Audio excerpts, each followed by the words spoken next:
Brilliance Audio presents The Last One Home by Victoria Helen Stone, performed by Ariel Delisle and Vanessa Johansson.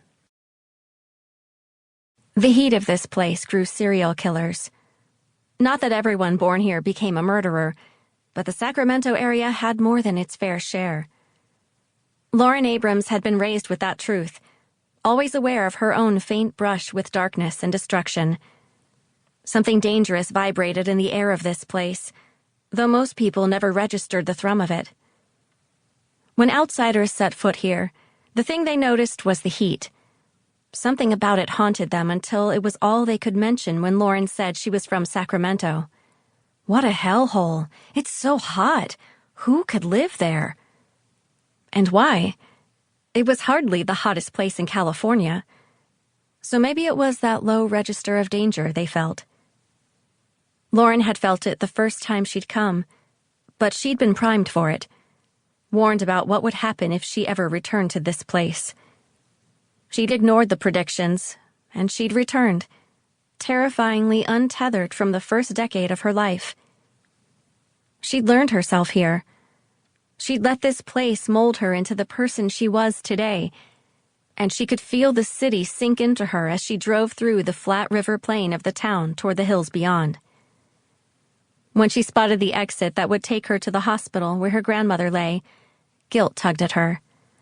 She desperately wanted to veer to the right and race toward the big gray building, but the visit could wait 1 hour. The stroke had happened 2 days earlier, and Grandma's doctor said she was improving and even recovering well from the concussion she'd sustained when she'd fallen. If Lauren barged in wearing rumpled clothes dusted with the snacks she'd munched on during her drive from L.A., her grandma might have another stroke. Elizabeth Abrams had always held a firm belief in putting your best foot forward. She'd worn ranch clothes while working outside, but she'd never, ever worn them around the house. Right now, Grandma was stable, and there was no danger in waiting a few more moments. She was on the mend, so Lauren was there to help with the mending. Her grandmother's, but maybe her own, too. This move wasn't permanent, but she'd still packed up nearly her entire life when she'd left Bastian's condo that morning. She'd have to find her own place when she returned. But she didn't need to think about that yet. For now, she would watch over her grandma's home and get it cleaned and ready before her release from rehab, and that was more than enough to worry about. The sprawl continued along the highway much farther out than it used to, but Lauren finally exited and pushed her little red hatchback up into the hills. Before she was quite ready, she turned onto a narrow paved road with ditches on either side, and then she was slowing for the gravel drive she'd been aiming for these past 8 hours. Home. It felt strange to approach and know that the screen door wouldn't open to reveal her grandmother stepping onto the porch.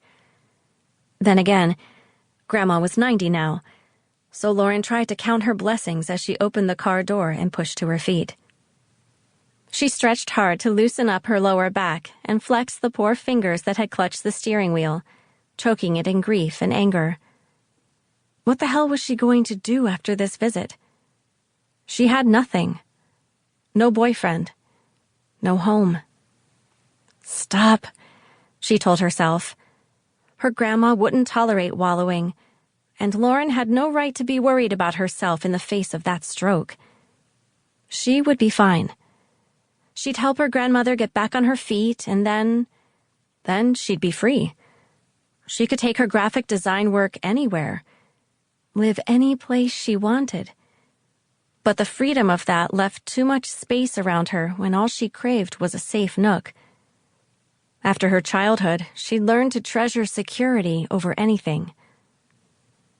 Turning in a lazy circle, she soaked in the sight of the rolling gold hills around her and tried to let some peace seep into her. The afternoon was warm, nearly hot, but some of the trees had lost their leaves already, and Lauren couldn't wait for the cool bite of the autumn night, reminding her of the holidays she'd spent here. All the trees she'd climbed, the endless adventures and explorations,